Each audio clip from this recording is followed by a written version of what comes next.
दोस्तों नमस्कार। आप देख रहे हैं एग्री मस्ती और मैं आ चुका हूं और एक नए वीडियो के साथ।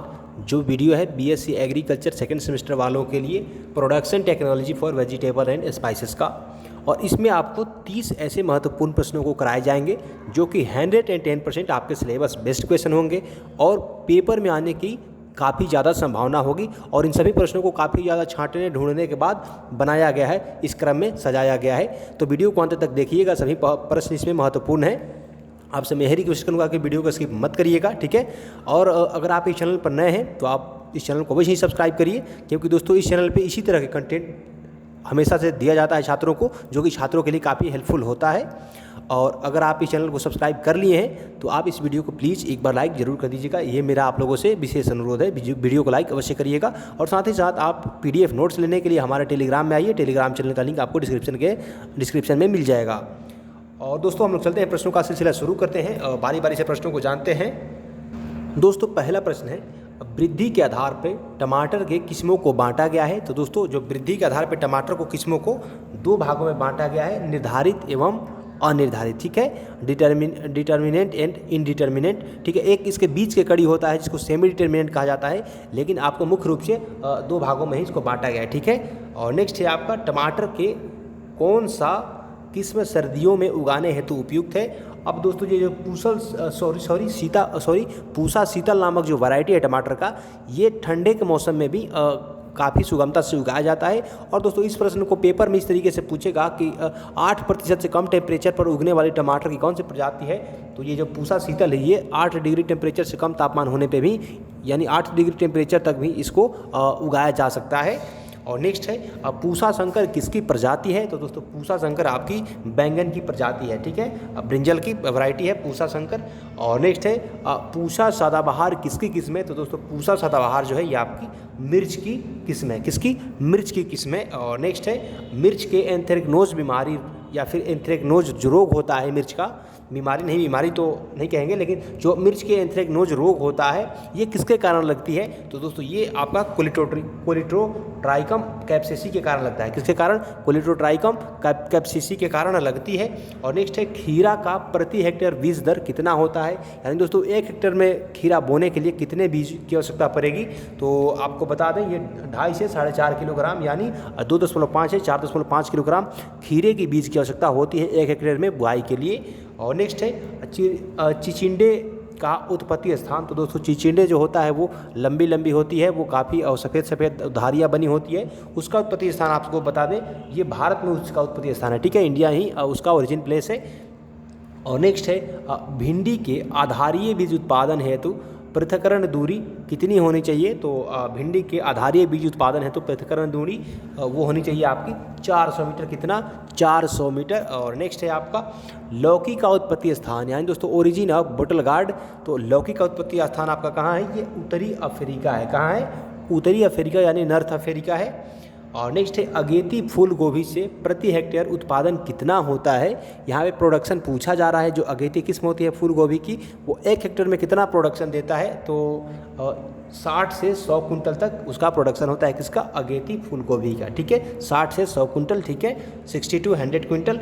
और नेक्स्ट है, फूल गोभी में बटनिंग या बोल्टिंग किस पोषक तत्वों की कमी से होती है। दोस्तों ये बटनिंग एवं बोल्टिंग क्या है, ये रोग है, ठीक है। और ये किसके कमी से लगती है, तो ये नाइट्रोजन की कमी से लगती है, ड्यू टू नाइट्रोजन डिफिशियंसी। जो फूल गोभी में बटनिंग रोग होती है ये किसकी कमी से होती है, तो नाइट्रोजन की कमी से होती है। और नेक्स्ट है आपका, शुभकारा किसकी उन्नतशील किस्म है। तो दोस्तों जो शुभकारा है ये आपकी काली मिर्च की उन्नतशील किस्म है, किसकी, काली मिर्च की। अब दोस्तों जो मैं प्रश्नों को बता रहा हूँ इस वीडियो में, तो आप लोग इसको अपने दिमाग लगा करके सोचिएगा, इसको याद करिएगा। ऐसा नहीं कि सिर्फ रट्टा मार लो, जैसा मैंने लिखा है आप ये सोच लो कि ठीक इसी तरह पेपर में भी लिखा हुआ आएगा, तो ऐसा नहीं है। जैसे मैं यहाँ पे आपका बता रहा हूँ शुभकारा किसकी उन्नतशील किस्म है, तो ये है काली मिर्च का, ठीक है। लेकिन आपके पेपर में इस प्रश्न को उल्टा करके पूछ देगा, यानी काली मिर्च की एक उन्नतशील किस्म है, उसमें दे देगा ऑप्शन 4 ऑप्शन होगा और उसमें एक शुभकारा होगा। तो इस तरह सभी प्रश्नों को पूछे जाते हैं। तो पूरी दिमाग अपनी इस वीडियो पे लगाइए, ठीक है। रील्स वगैरह बाद में देख लीजिएगा, क्योंकि पेपर का सेशन चल रहा है, तो आप लोग पेपर पर ध्यान दीजिए, ठीक है। और आपको बता दें कि अगर आप इस चैनल पर नए हैं तो अवश्य सब्सक्राइब करिएगा, ताकि आपको इसी तरह कंटेंट लगातार मिलती रहे। और साथ ही साथ इस वीडियो को लाइक करके टेलीग्राम चैनल को ज्वाइन कर लीजिएगा। नेक्स्ट देखते हैं सौंफ में सुगंध किसके कारण होता है। तो दोस्तों सौंफ में जो सुगंध होता है वो किसके कारण होता है, तो वो होता है आपका एथिनॉल के कारण। किस कारण, एथिनॉल के कारण, ठीक है, एथिनॉल के कारण सौंफ में सुगंध होता है। और नेक्स्ट है मटर के आर्केल किस्म का उत्पत्ति स्थान। तो दोस्तों मटर का सब्जी वाला मटर यानी जो हरा मटर के हरा रूप में जिस मटर को यूज़ करते हैं उसमें आर्केले काफ़ी ज़्यादा पॉपुलर वैरायटी है। और इसका उत्पत्ति स्थान, इसका ओरिजिन प्लेस कहाँ है, तो जो आर्केल मटर है ये इसका उत्पत्ति इंग्लैंड में हुआ था जो कि यूरोप में पड़ता है। क्योंकि दोस्तों ये इस प्रश्न को पिछली बार पूछा गया था, तो उसमें था ऑप्शन में था यूरोप। तो यूरोप यहाँ पे मैं भी लिख दिया हूँ यूरोप, लेकिन इसको प्रॉपर पूछा जाए तो इंग्लैंड में इसका ओरिजिन माना जाता है। और नेक्स्ट है पूसा हेमलता किसकी किस्म है। तो दोस्तों पूसा हेमलता जो है आपकी फ्रांस बीन की किस्म है। किसकी, फ्रेंच बीन की किस्म है पूसा हेमलता, ठीक है। और नेक्स्ट है भारत में सबसे ज़्यादा हल्दी का उत्पादन किस राज्य में होता है। तो भारत में सबसे ज़्यादा टर्मेरिक प्रोडक्शन जो है वो आपका आंध्र प्रदेश में होता है। कहाँ पे, आंध्र प्रदेश में। और दोस्तों आप बता दूं कि अगर आपका कोई भी सवाल हो कोर्स से रिलेटेड, यूनिवर्सिटी से रिलेटेड, डिग्री से रिलेटेड, तो आप लोग मुझे इंस्टाग्राम पे डीएम कर सकते हो। इंस्टाग्राम का भी लिंक आपको डिस्क्रिप्शन में मिल जाएगा, तो मुझे फॉलो कर लीजिएगा इंस्टाग्राम पे, ठीक है। तो नेक्स्ट देखते हैं अब आगे, आलू का रंग हरा क्यों होता है। दोस्तों आपने देखा होगा जो आलू होता है उसके कुछ हिस्सा जो होता है कभी कभी हरा होता है, आधा हिस्सा या कभी थोड़ा 10%, 5%, 1-2% हिस्सा जो आलू का होता है वो हरा रह जाता है। वो ऐसा क्यों होता है, तो सोलेनिन नामक जो उसमें एंटीऑक्सीडेंट होता है आलू में, उसके कारण क्या होता है, आलू का रंग हरा होता है। अब दोस्तों ये सोलेनिन क्यों बन जाता है, जो आलू का कंद होता है वो मिट्टी से नहीं ढक पाता है, बढ़िया से ऊपर रह जाता है। तो जब सूर्य का प्रकाश उस पर पड़ता है तो वो उसमें जो अभिक्रिया होती है उसके पश्चात क्या होता है, सोलेनिन का उसमें निर्माण हो जाता है, जिसके कारण आलू का रंग हरा रह जाता है। और नेक्स्ट है पूसा मंजरी किसकी किस्म है। तो दोस्तों पूसा मंजरी जो है ये संकर लौकी की किस्म यानी हाइब्रिड बटल गार्ड का ये वैरायटी है। इस प्रश्न को भी आपसे उल्टा करके पूछा जा सकता है, जैसे ऑप्शन में दे देगा पूसा मंजरी और पूछा जाएगा संकर लौकी की किस्म कौन सी है, तो आपको याद करना होगा इसलिए बढ़िया से, ताकि हमेशा के लिए याद रहे। और नेक्स्ट है धनिया का बीज दर प्रति हेक्टेयर कितना चाहिए। तो दोस्तों धनिया जो होता है उसका बीज दर प्रति हेक्टेयर 10 से 15 किलोग्राम होना चाहिए। कितना, 10 to 15 kg। और दोस्तों धनिया से रिलेटेड एक और जो सवाल इसको बार बार पूछा जाता है कि पूसा हरितिमा किसकी प्रजाति है। पूसा हरितिमा किसकी प्रजाति है, तो वो भी धनिया की प्रजाति है, ठीक है। पूसा हरितिमा पूछे तो आप इसको इस ट्रिक से याद करिएगा। तो धनिया का पत्ती होता है वो हरी रंग की होती है, ठीक है।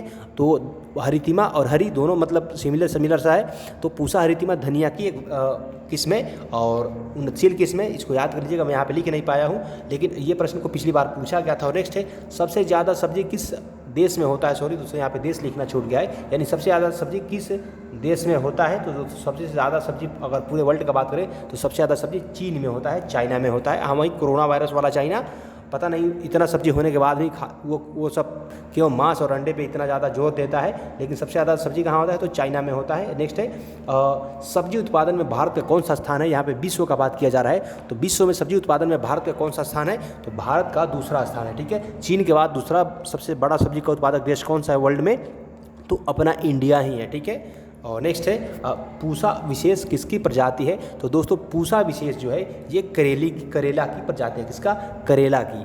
और नेक्स्ट है रतौंधी किस विटामिन की कमी से होता है। तो दोस्तों जो रतौंधी है वो विटामिन ए की कमी से होता है, और केवल रतौंधी नहीं, आँख से संबंधित जितने भी रोग होता है वो विटामिन ए की कमी से होती है। और नेक्स्ट है मूलवर्गीय को उगाने हेतु कौन सा विधि उपयुक्त है। तो दोस्तों मूलवर्गीय को उगाने हेतु जो मेढ़ विधि होता है, मूल मतलब होता है जड़। अब जड़ वाले फसलों को मेढ़ में उगाएंगे तो ज़्यादा प्रोडक्शन देगा, बढ़िया क्वालिटी का प्रोडक्शन देगा। तो मेढ़ विधि क्या होता है, मूलवर्गीय पौधों को उगाने के लिए होता है, तो सबसे उत्तम विधि। और नेक्स्ट है स्थान के अनुसार गृह वाटिका कितने प्रकार के होते हैं। तो दोस्तों स्थान के हिसाब से गृह वाटिका जो होता है वो 7 प्रकार के होता है, कितने, 7 टाइप्स। और नेक्स्ट है आपका बड़ी गृह वाटिका का आकार कितना होता है दोस्तों। तो बड़ी गृह वाटिका का आकार 800 से 1000 मीटर स्क्वायर होता है, कितना, 800 से 1000 मीटर स्क्वायर। और नेक्स्ट है सौंफ का उत्पत्ति स्थान। तो दोस्तों सौंफ जो होता है इसका उत्पत्ति स्थान भूमध्य सागर है, क्या है, भूमध्य सागर है। और नेक्स्ट देखते हैं विश्व में मसालों का घर किसे कहा जाता है। तो दोस्तों विश्व में मसालों का घर अपना भारत को ही कहा जाता है, ठीक है। तो भारत के लिए एक लाइक कर दीजिएगा दोस्तों। और कैसे वो शॉर्ट में बोलता है कि लाइक कर दो तो काम बन जाएगा, ये बन जाएगा, वो बन जाएगा, लेकिन इससे आपको वास्तव में काम बनता है। जो मैं प्रश्न बता रहा हूँ इससे आपकी काम बनेगी और आप पेपर में बढ़िया स्कोर पर कर पाओगे। तो उसके लिए आप लोग एक लाइक जरूर कर दीजिएगा, ठीक है। मैं किसी को कसम वसम नहीं खिलाऊंगा कि ये करो वरना शंकर भगवान ये कर देंगे, लेकिन लाइक आप लोग कर दीजिएगा, ठीक है। नेक्स्ट है विश्व में मसालों का घर भारत को कहा जाता है, यहाँ तक हो गया। और नेक्स्ट है मसालों का राजा किसे कहते हैं? तो दोस्तों मसालों का राजा जो है वो काली मिर्च है। कौन सा है? काली मिर्च है। और मसालों की रानी कौन सी है? तो इलायची है, ठीक है। यहाँ पर राजा रानी का दोनों का बात कर ले रहे हैं दोस्तों। पिछली पेपर में पूछा गया था कि मसालों की रानी कौन सी है, तो इलायची मसालों की रानी के नाम से जानी जाती है। तो मसालों की रानी क्या होती है? तो इलायची होती है, ठीक है।